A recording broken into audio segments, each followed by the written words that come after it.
Hello and welcome to the Diversity 3 panel here at Minecon Live. We're actually backstage at Minecon right now. My name is Stacy and I am a YouTuber who has played and loved the diversity maps for years. Like so many of you guys, Diversity 2 is actually the Guinness World Record holder for the most downloaded Minecraft project in history.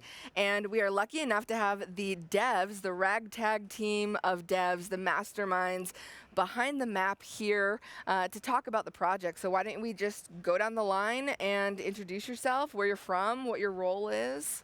Okay, so I am Q Magnet. I am the lead of the map, I guess, and I was really lucky to get these awesome guys joining the project. Hi, I'm Adam DJM. I'm from Ireland. I mainly worked on the arena and adventure branch, but I did a little bit of everything. I'm Render XR, also known as Render. I'm from the Netherlands. I worked on the Elytra branch, and I also complete the monument maps called The Untold Stories. I'm Adrian from Sydney. I make tools that help people be creative in Minecraft to make bigger, faster, easier content. And I helped out with parkour and some of the other branches that we'll hear about today. So before I pick you guys' brains about all of the secrets and Easter eggs behind the map, let's go ahead and just watch the trailer for Diversity 3.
Unbelievable.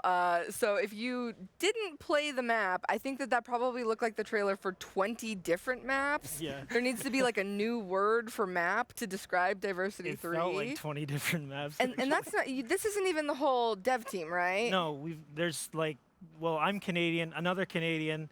These guys said their countries, 3 Americans, another guy from Brussels. We kind of pulled from every corner of the earth. You could say that you're a diverse dev team. Oh, very good, very good. So yeah, I mean, you guys, this map is just, it's an insane accomplishment. I want to know, obviously there's been a Diversity 1 and a Diversity 2. How did this even start? Because we're years into it now, but take me back to like the very beginning. Like, how did this even happen? Okay, so that was like 2013.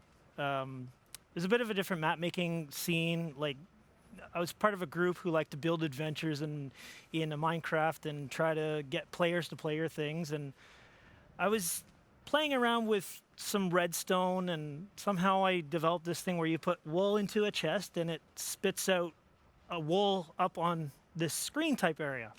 So I thought, why don't I make it so that every wool is a different game? And that I was lucky enough that that just took off. Like, people loved it. They loved the variety of all the gameplay. And so many requests to do a second one, which led to that. We made the second one. That's And crazy then- that you actually started with the complete the monument mechanic, though. Yeah, Like that's what actually. Yeah, all the maps all the diversity maps have started with the monument. So I'm just playing around with Minecraft, and then it creates this thing, and well, I better make a map out of it. Better make a game out of it. And then I retired. Actually, I was done. I quit. I was tired of Minecraft. I had done what I wanted to do until Mojang added parrots. So what happened was I have kids, and I have another map where you can look at little mobs, and I freeze them in space. And the kids are like, "Dad, can we see the parrots? We want to see the parrots in your funny map." And okay, we'll add the parrots, and then we'll add the llamas, and then we'll add the blocks, and then we'll add everything. And then I start playing with Diversity 3, and let's make a map. So that's basically how we got to where we are. All because of the parrots. Yeah, because of the parrots. It's interesting though because all of the diversity maps are technically the same in terms of the different branches that you're doing, but you're definitely upping the game every single Yeah. time. So like how many people worked on diversity 1 and 2 Okay. versus 3? So Diversity 1 was a solo project. It took about 2 months, which is very short compared to what we spent in the other maps. Diversity 2 was an 8-month project, I think, and at that point, I needed help. You have to, as a map maker, you have to know your strengths and your weaknesses.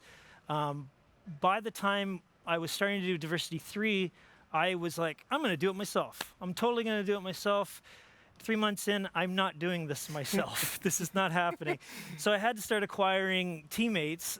Like Adrian was my first go-to guy because he makes things that just make it easier for me to make things. Yeah, so one of the surprising requests that I got out of the blue was, can you build me a city? Yeah, that's I don't know, but I'll give it a go. So we started shipping cities backwards and forwards, and I think we made some inroads into what you were looking at as the vision for some of these branches.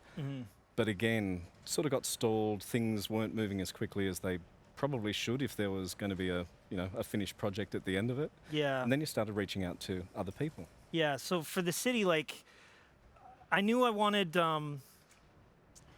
like different courses for the parkour. We did parkour and Diversity 2, and the problem with the Diversity 2, it was really popular and people loved it, but we missed out on that sort of aesthetic, the beauty of these beautiful worlds and things like that. With Yeah, it's Diversity 3, like we were I doing had programmer art, right? What's we that? We were just doing placeholder art. Yeah, we were program. doing, and the problem was I had this kind of set goal of saying, number 1, let's make a map that's fun above everything else.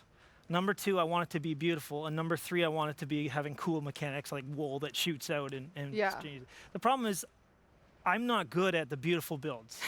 I need help with the beautiful builds. If you're a map maker and you're good at, commands, you're not usually good at the beautiful builds. If you're good at the beautiful builds, you kind of work together.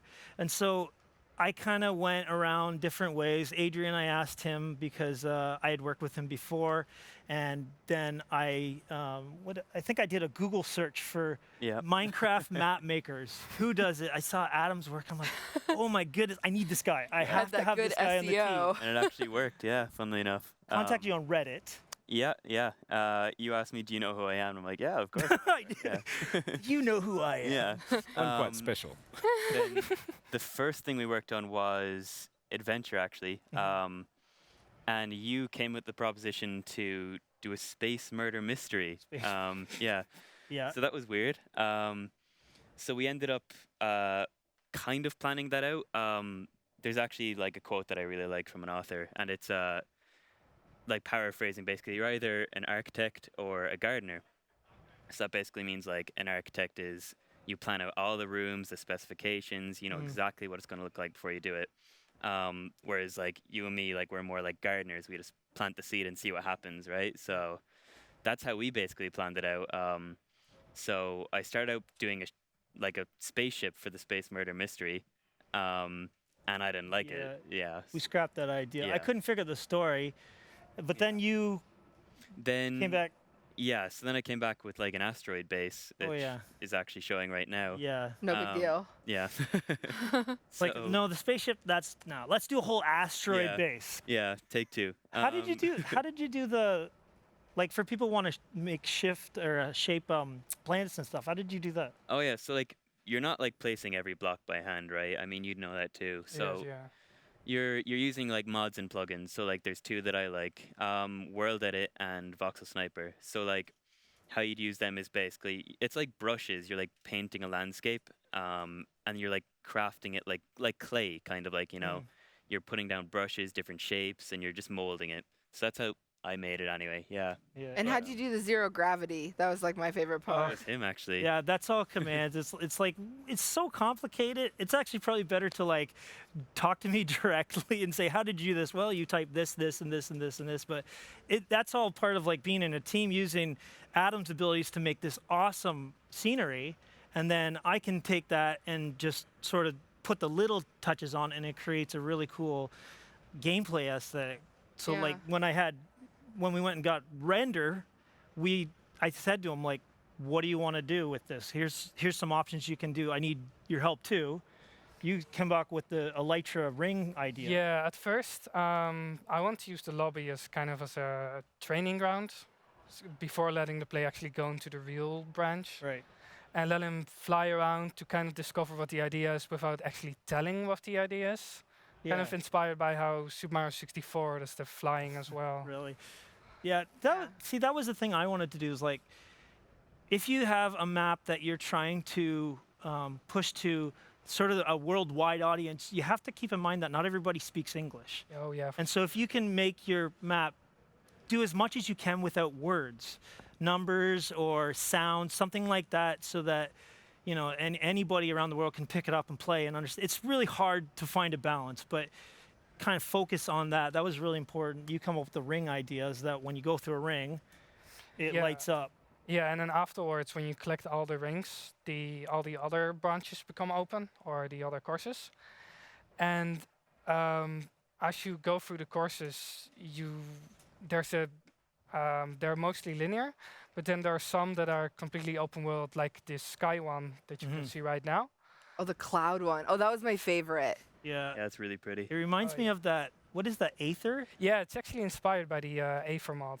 I've heard a lot of people say that. It's Yes. So there are some Greek elements in that, Mhm.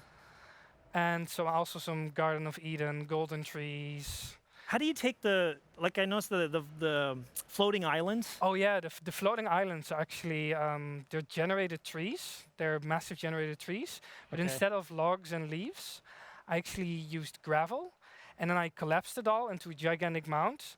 But then I changed the mount upside down so it gets these weird Oh, I shapes. see. Cool.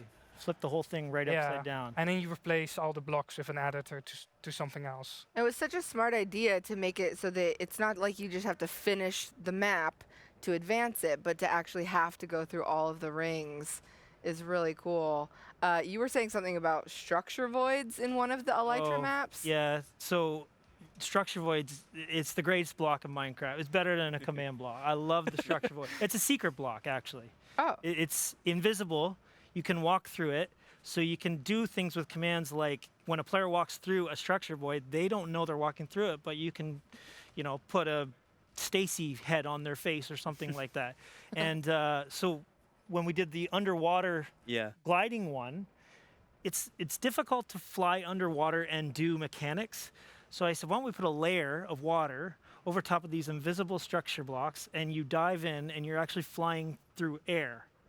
yeah. So that particular level I've gotten the feedback from everyone that's played it that it is so tricky. They don't expect to be able to fly underwater. Yeah. Yeah. So tricky. It comes think you- completely out of the blue. Yeah, I just thought we were actually using Elytra in water, and I couldn't figure out how to do it. Yeah. How you guys Sneaky did it. Q-magnet. Who do I have to blame for the orange Elytra course? Yeah. Adam. Okay. Actually, it was pretty cool. It's partially my fault when I was playing through it. You were nice enough to give me like the builds a couple days ahead, and you were sending me patches.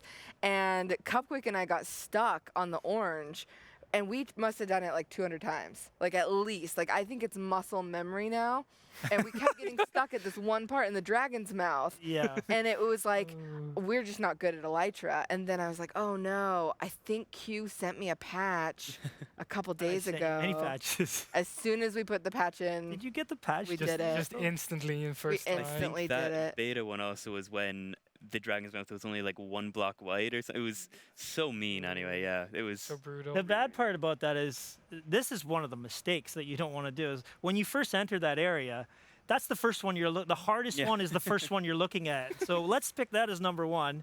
But it's so hard to do. That's like, actually that's a good point. So like when you're creating maps, like when you die, you automatically face south. So yes. Q told all of us when we're creating the branches, make sure the gameplay like flows south, right? So I didn't realize that at the time. So when I built it, south was the hardest course, the orange one, and I was like, oh, So it's your That fault. was that Yeah. was no, it was my fault because I actually made the lobby. It's right? your guys' fault. oh yeah, that makes I sense. blame you all. You were saying the Elytra is actually like the biggest part of the entire map, right? Yeah, it's in terms of block size. So we use these programs. One's called MC Edit, and it's basically outside Minecraft. You can copy a whole selection and then just bring it into your master map, and that's how we all built the map. They would build it on their own. They would give me something, and I would put that huge chunk in the map.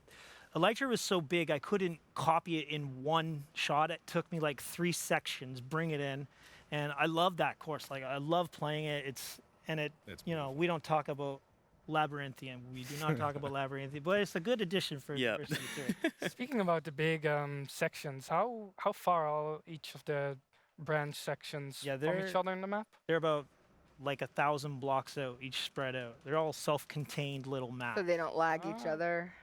Yeah. But like the thing is, when you're talking about patches, one of the best things to do for checking bugs, for me at least, is watching Let's Plays over and on. See, oh, you're struggling with this because it has an error that I messed up, and then I can send you a patch out there. Yeah. So it's always great to get the Let's Plays, but how do you go from I'm going to pick that map and I'm going to pick that map to play and record it? Oh gosh. Well, Diversity 3 was easy because I'd played 1 and 2, so I was highly anticipating the release. But actually, the way that I played Diversity 1 was a total just by chance. I was recording with Aya's Cupquake. Obviously, I was so nervous. I'd never met her. And literally, we got in a call and we're just scrolling through maps, being like, what should we play? And of course, you only have like a tiny thumbnail to judge an entire map by. I think Diversity 1's might have been like the actual wool blocks. I can't Oh, remember. yeah. And she was like, how about Diversity? And I was like, okay, I never heard of it. And of course, it ends up being all of these episodes. And Yeah. that it's you got crazy. sucked Like, in? I've met, Tiff in person now, and she's like one of my, best friends. Well, and the thing is, you have like the most dedicated Diversity fan. Like from the Yeah. break of Diversity 2, Diversity 3, I had so many people saying, Stacy, Cupquake, gotta play Diversity. Stacy, Cupquake, are you gonna play Diversity 3? Like, They're so cute. I many think of we have some fan art that they've sent me, but yeah, literally, you are responsible for me having this like amazing friendship and like community on my channel now that have watched us like play the Diversity maps, and I've met her. We've gone to Minecons together, and it's just literally all because of this map, which is just kind of bizarre. that's Yeah. that's what I love about not making in general, but even for me being lucky enough to have a reception from Diversity is just appealing to community. And for me, it's like the map making community. That's what I'm so passionate about. Even, Yeah. players and everything. And like I tried to make Diversity 3 about the community. We have maps from map makers in Diversity 3. I've just copied them, put Yeah. an homage Well, to you have a them. whole trivia branch. Of the trivia branch, the questions about who did this music video, things like that. We literally Yeah. have the first Captain Let's Sparkles. Play house, don't we? We in have there? the Oh, first, yeah, I had to sure. Yeah. recreate the very first Let's Play on YouTube. It's really hard to rebuild from a 240p video block by block. A lot of people didn't notice that, but yeah, it's really, that's the thing, is like community is so important to that map, and it wouldn't exist without it. Diversity 3, in my opinion, is like a love letter to the community, basically. That's- And like, it's amazing that you guys did it all. Essentially, like, you have other jobs too. Like, you just kind of did it for the community, Yeah, which it's, is nuts. I didn't like. It feels like 20 maps when you were. It was what was it? It was Definitely felt like a building. It felt like 20 maps. It did feel- yeah. There was Oh, many times yeah. where we were just like, this is taking a long time. Especially Elytra, because it's so. Oh, it's huge. Because Yeah. because in Elytra you fly so fast that you need a lot of detail over a big portion of a long thing. You people might have to miss fly the through. UFO with the cow. Yeah, that's my favorite little touch. Well, and you've baked some of those little touches into the achievement system as well. Oh yeah, there's Oh, secret yeah. advancements. So I you can wanted go to back yeah, make tell me it- about the Easter eggs. well, I can't. There's secrets for a reason, you know. But yeah, there are little things I want to reward the player because I hadn't actually seen that in Minecraft map making. We've seen it in video games, but having something that unlocks that they don't know they're going to unlock, it's just a little touch, adds replay value, adds variety. Different things like when you're on the pirates, if you push a villager off into the water, you get the man overboard secret advancement. There's the dandelion of death. It's my favorite one Oh, but anyway. yeah, the yeah. dandelion of love death. Yeah. them as well. Wait, yeah. what's that? Well, there's a dandelion. If you pick it up, it's very bad news for you. Yeah, then like basically anytime someone's like they're like, "Oh, I'm already dying in the arena branch or whatever." We're like, "Are you holding a dandelion?" They're like, "Yes." That's why. So, What are some other things in the map that people might miss on their first playthrough that you guys love? Lots of things they could miss. There's Adam's to-do list in the arena yeah. that nobody see. yeah, so like every time I'm building basically, I do a to-do list actually in the game. So I'll have a sign, and since like signs are so small, you kind of have them like really cryptically messaged.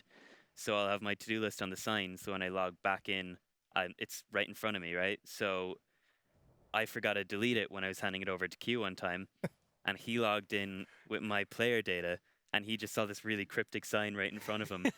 So he was wondering what it was, and I'm like, "Oh, sorry, whatever. That's my to-do list." And he's like, "No, we're keeping It's it." staying in there. So It's there's not some going really cryptic sign now somewhere behind one of the houses in arena. I guess that's a pretty good Oh. secret too. I think my favorite are the wrong answers for the trivia branch, Oh, Oh, yeah. Oh yeah. like the there's- bank teller one. Love the bank teller one. Yeah, that's Oh. evil. Yeah. Remember trivia was what do we say? The bane of our existence. hmm It Yeah. was such a it was like 5 months long just to build the trivia, and it was so much work, but I was 90 determined to unique do punishments or Yeah, something. Was it? Yeah. each one. Yeah. 3 wrong. 90 different Yeah. unique punishments. Yeah. Yeah, no, Tiff and I started, we would know the answer to one of the questions, but we were like, I just want to see what you guys came up with Yeah. for the wrong answers. Yeah. So we started purposefully choosing wrong I remember answers. saying to Adam, I'm like, just build some stuff and I'll make a consequence. Build like a beach, build like a bank. And he says, okay, I built you Yep. a beach, I built you a bank. And I said, wait a minute, what if the consequence if you get it wrong is you have to wait in line at the bank? and we built it and we just couldn't stop laughing. Yeah. Oh yeah, same for me. When I actually tested that one, I at first like stood there and I was like, okay, it's probably gonna go for like half the time you have to wait. But no, it actually lasts like the whole whole 5 time. And the minutes. great thing about and it is I you slowly never start to reach the crack end. up. No, you never You never reach the end. I'm curious, like, this took over 2 years to complete, and you guys live in all different corners of the world. Like, how do you guys stay in touch? How did you guys keep from, like, burning out and, like, keep the Yeah. motivation going with a That's- map this big? Well, Q That's- Magnet would yell at us a lot. And where is this thing? That was yells of love. Of appreciation. I have nightmares. I in my love sleep. you. Yeah, we actually Don't deliver. like what we used anyway is Discord. So like Oh, we'd have like a channel Yeah. and we'd break up all the different sections into like an arena channel, an adventure channel, a trivia channel, Mhm. and then we just talk within them and just get progress done. And then like we just check them off as they go. So it's really nice to see progress, and it like Yeah. separates every single bit of workload into their own little channel. But like I know some people use like Slack, for example. You know, Just some sort of where you can A place center to keep the- it central. yeah. And the thing is, like, when you're a team leader, it's a really huge responsibility because you have to constantly tell your map team that they're so valuable to you, and you want to try to here's the work I'm doing, what's the work you're doing, and kind of be inspired by each other because that just makes a better project. Yeah, I think one of you were saying that it was just inspiring to see what other people were coming up with, like Yeah. during the yeah, for process. sure. For Definitely. me, it was the amount of time I put in was at first pretty low, but like as I knew the group more, it actually became better and better, and I put more effort into it because I think a good team is really a fundamental. Team is better than working on solo for sure. And if Many Yeah. hands make for light work, and 2 heads are, well, no, 9 heads are better than one. it was received really well though. So all the hard work really paid off. I think that Yeah. we Oh, got some definitely. Yeah. pretty positive Yeah, feedback I've about. watched like 100 videos and enjoyed them all. Okay, so we have some questions from the Twitter community.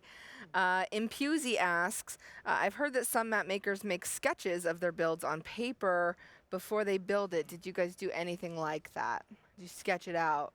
You mentioned you have a to-do list actually in game on a Yeah. sign. So like I don't really work like with like drawings much. I just, as I said, like I just wing it basically. But Yeah.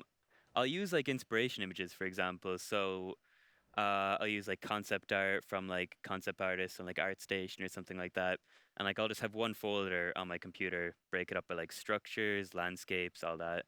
But I think you work like very differently, don't you? Right? Yeah, I actually draw out like how I'm expecting the play to go in a certain gameplay way, and then I make multiple set pieces and then put them together, and then decorate them into how I want it to look. We actually did do some sketching, which we ended up throwing away for the dangling train thing. Did we? We did. I sent you a whole heap of stuff saying, "Is this right? Is this right? Is this right?" And then you said, "No, just watch this video." Just watch this video. Yeah, well, that's the thing, because like, if when you really click with a map team, it's like they can read your mind. I have sent a sketch to one of the guys on the team. Qua, he built the monument islands and everything. I sent him scribbles, and he builds this thing, and I'm like, you like just took my imagination. With Adrian, he was the first one to join the team, and I said, I want to build cities and stuff, and do it. I just said, I don't know how you did that. Like, I used a similar method to pretend I was working by surfing the internet. But lots of photos of Chicago and that sort of architecture came into that that Gotham style dropper. yeah. Oh, that kind of influenced the city as well. Yeah. Do Yes. you have, like it's in a weird cave as well. What did that actually came from? Oh yeah, that was I actually don't actually have a good answer for that. That was me winging it too. So that was the purple course in Elytra. So that was Adrian and I working together. So this is how we worked anyway. I created like a big. So Hugh Magna basically said he wanted old New York from Futurama. If you Yeah. guys know what that is, that's basically like New York under New York, and it's surrounded by a cave. And we thought like, hey, that'd work perfectly for an electric course since it's obviously it's enclosed, right? You can't just fly anywhere. Exactly. So I built the cave. Adrian built the city with his really cool filters and algorithms and stuff. Yeah, and then we both finished off decorating it together. So that was how we worked anyway. So yeah, we just worked Yeah. back and forth. Yeah. Happy Pie wants to know, is there anything that you guys would go back and change now? No, I think it's pretty much perfect. Yes. Pretty much perfect. What will we change? I don't know. I would put probably all just lava mazes in it. What? No, It's missing a labyrinth. Yeah, no, we don't definitely. talk No, about- Labyrinth. not no. talk about labyrinth. I would make the orange one harder. Oh my Oh, goodness. How Don't dare ask you. for changes. How dare you? Who did the background for the escape? Was that one of you guys? That was Cold Fusion. Oh man. So he's one of the Americans in the group. Uh-huh. Yeah, he was another guy who had worked with me on Diversity 2, and then I just let him run with it. I said, "You got an idea for escape?" He said, "Yeah," and he took it to me, and Here's your toy. Go play with it. yeah, He do used it, MCS give it to filters me, too, and then I can Yeah. take all the glory. I believe you actually made that also with MC filters. So I think everyone wants to know, like, what's next? What are you guys working on now? Oh, Well, I'm thinking about doing a scuba simulator. I'm going to call it Diver City. I I should think- congratulate as Oh, a dad for that one. Yeah. I'm going to continue working on my complete the monument maps. Nice. I'm just tinkering away. I don't really have a plan Yeah. yet. How about you? I am actually soon to have another. Well, not me. My wife is having a baby, so I got my hands Oh, full. congratulations. Nice. Congrats. So- So how can people find the map if they haven't played it? Where can they go? Okay, so the map is downloadable by CurseForge. You can probably find it if you Google it. Also, Planet Minecraft links to that. My Twitter handle will have all the stuff pinned on there. We just updated it for 1.14, which was a huge process for me, but it now you can play it on your Realms if you want. You can download it and upload it to Realms and play with a friend. Very cool. Cool. Well, you guys should be so proud. Like the map is just, I think, so insane. It is Such a insane. gift to the community. Thanks for love it. getting it out there, Stacey. So yeah, no, it's my Absolutely, yeah. my absolute pleasure. So if they didn't ask or answer a question that you guys have for them, you can go on Twitter, use hashtag MineConQA, and ask your question there, and you guys will be answering Sure. some of Definitely. those. Yep. And we'll just look for what you guys do in the future. Thanks so much. Thank you. Yeah. Thanks. Thank you. We're done.